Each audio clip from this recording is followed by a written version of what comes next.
Saya melihat ya banyak manusia yang dasarnya dia hidup ya, tapi minus manfaat.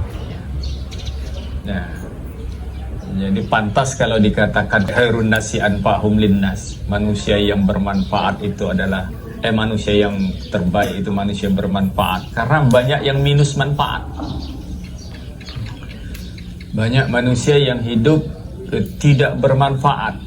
Bahkan ada manusia yang hidup boro-boro bermanfaat untuk orang lain ya. Untuk dirinya sendiri saja dia tidak bermanfaat ya. Kalau bahasa Melayunya itu apa? Di ojang-ojangnya. Itu artinya apa? Disia-siakan, percuma. Jadi banyak orang yang hidup mensia-siakan hidupnya ya. Tidak ada manfaat.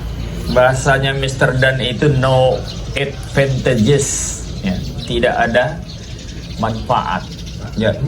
Tak guna ya. Betapa saya melihat itu satu ya. Karena hidup itu pasti startnya adalah tadi tatkala kita bangun tidur. Kemudian sampai kepada tidur lagi. Nah, itulah periodiknya gitu. Nah, itu periodiknya. Kalau dikatakan sabaan tiba dalam satu hari, ya itu dia. Kalau kemarin kita bahas sabaan tibaqa itu dalam bahasa dalam apa? Rahim, dunia, barzah, akhirat. Nah itu. Tapi ada yang paling apa? Yang paling simple ya, singkat. Manusia hidup itu dari bangun. Ada manusia yang hidup bangun dah ndak pandai bersyukur dia. Bangun ya bangun gitu. Nah, benar enggak kita pada bangun pagi itu kita benar-benar mensyukuri kalau hari ini kita masih diberi kesempatan. Kesempatan untuk apa? Kesempatan untuk hidup. Sama siapa? Sama Allah. Terima kasihnya sama siapa? Sama Allah. Begitu melek mata kita ya, karena orang hidup itu seperti orang mati. Orang mati itu sebenarnya mati itu udah diuji coba kan. Selama kita hidup, selama itu pula kita sudah mengalami uji coba mati. Kapan? Pada saat kita tidur. Nah, cuman kadang-kadang ya kita lost gitu. Kita lost. Kita lepas. Ya. Lepas kita untuk memahami itu ya. Setidaknya mata melek ya sudah. Kalau tidak baca alhamdulillahilladzi ba'da ma amata ma ilaihi wa ilaihin nusuk, ya kita thank you ya Allah gitu. Terima kasih ya Allah, Engkau berikan hamba hidup kembali, hamba bangun kembali di pagi hari ini. Kita lihat ranah ketauhidannya. Makanya saya bilang kalau hari ini orang menganggap semua agama itu sama ya. Semua agama itu mengajarkan kebenaran ya. Tapi saya yakin ya, tidak ada yang sama seperti Islam ya.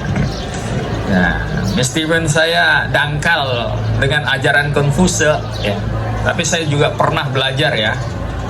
Lukman pernah belajar sama saya, belajar tentang Konfuse. Betul, masih ingat Lukman?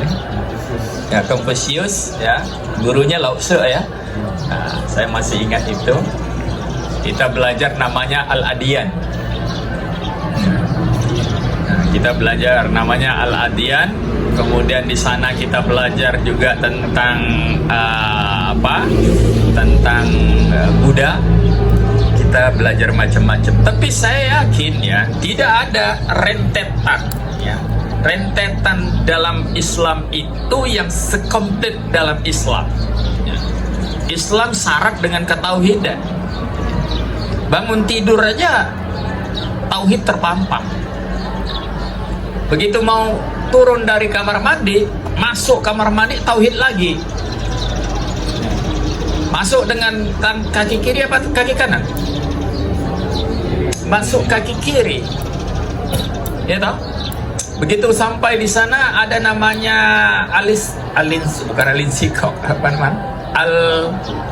alistinsak. Kenapa harus alistinsak? Ya, kenapa? Karena pada saat kita tidur itu setan bersemayam di dalam hidung kita. Ya, makanya harus dimasukkan air berkali-kali supaya setannya bersih. Habis itu kalau mandi, tauhid lagi, nggak sembarang mandi. Kalau wudhu, tauhid lagi, harus ada nawaitul wudu'a li raf'il hadasil asghar lillahi ta'ala. Nah, kita dalam tataran kita, apakah kita hanya sekadar membaca itu tanpa pemahaman? Tentunya harus ada pemahaman bahwa kita wudhu itu kita membersihkan segala sesuatu, ya, dan begitu. Habis wudhu, tauhid lagi, ya kan? Kalau Rizky disuruh ngapalin apa? Apa doa habis wudhu? Asyhadu an la ilaha illallah wa asyhadu anna Muhammadan abduhu wa rasuluh. Allahumma ja'alni minat tawabina wa ja'alni minal mutatahhirina wa ja'alni min ibadika as-salihin. Tauhid lagi. Minta bersihkan kita, ya, dan minta jadikan kita menjadi hambanya yang soleh. Dalam wudhu, tauhid, ya. Kalau cuma cuci muka, cuci tangan, cuci kaki, cuci rambut, cuci kepala, ya, cuma itu doang, ya, fisiknya saja yang dibersihkan, saya pikir tidak ada wudhu, tidak harus wudhu, ya. Sama kita dengan orang-orang yang bukan non muslim. Tapi kalau orang Islam, wudhunya harus ada isinya. Pada saat dia bersihkan mukanya, dia minta bersihkan pandangannya sama Allah, minta bersihkan penciumannya, minta bersihkan dosa-dosanya. Dia basuh lagi, dia usap lagi tangannya, dia minta bersihkan lagi dari perbuatan kotornya. Ya. Tatkala dia basuh kakinya, dia minta bersihkan lagi langkah-langkahnya. Nah, orang Islam, ya, setiap tahapan harus punya makna. Ya.